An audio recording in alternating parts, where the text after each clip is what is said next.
So when are we gonna be completely honest and acknowledge the awkward, bullied, sexually frustrated, psychotropic, drug-laced, suicidal mass shooters in the room for what they are?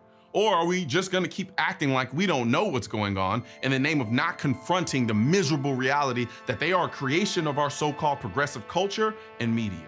These shootings can't get any more predictable. They've had the same damn MO for years now, and every time the same type of person commits the same type of carnage, our media swan dives into a promiscuous exploration of who these killers are under the guise of wanting to learn why they did it. We've known why these kids shoot up schools since Columbine. The kids from Columbine left an entire manifesto about why they did it.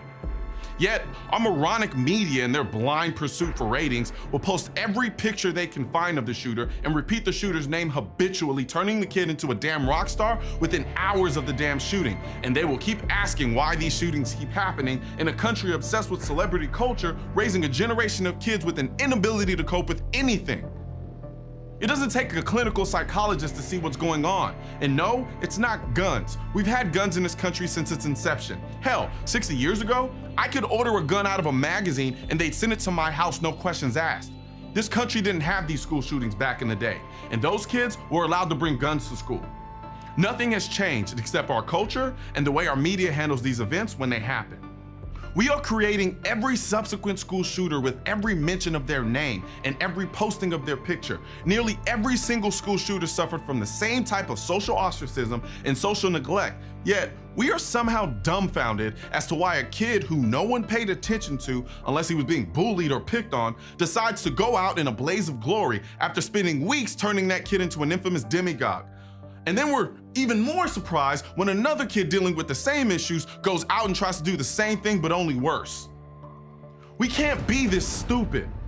Instead of teaching our kids how to cope with the harsh realities of life, we shield them in safe spaces and give them participation trophies, incentivizing mediocrity, and tell our young boys that their masculinity is toxic, and our young girls that being a woman means acting like a man, further confusing the hell out of kids who are naturally going to struggle with their identity as is. Anyone screaming for gun control in response to this last shooting is just not being honest with themselves. The kid used a shotgun and a revolver that he took from his parents because he wasn't old enough to buy a gun legally. Ask yourself, what is more likely a reason this latest killer decided to secretly build improvised explosives in order to murder his classmates in cold blood? Loose gun laws or our culture? Then again, I don't blame us. We're merely doing exactly what we teach our kids to do.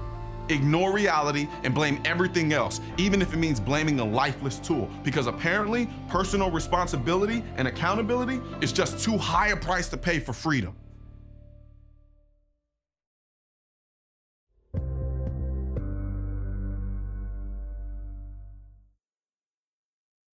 What's going on, folks? This is Colion Noir. If you like what you saw in this video, be sure to hit the subscribe button that should be located on the bottom left portion of the screen. I mean, come on, who are you fooling? I know you want to.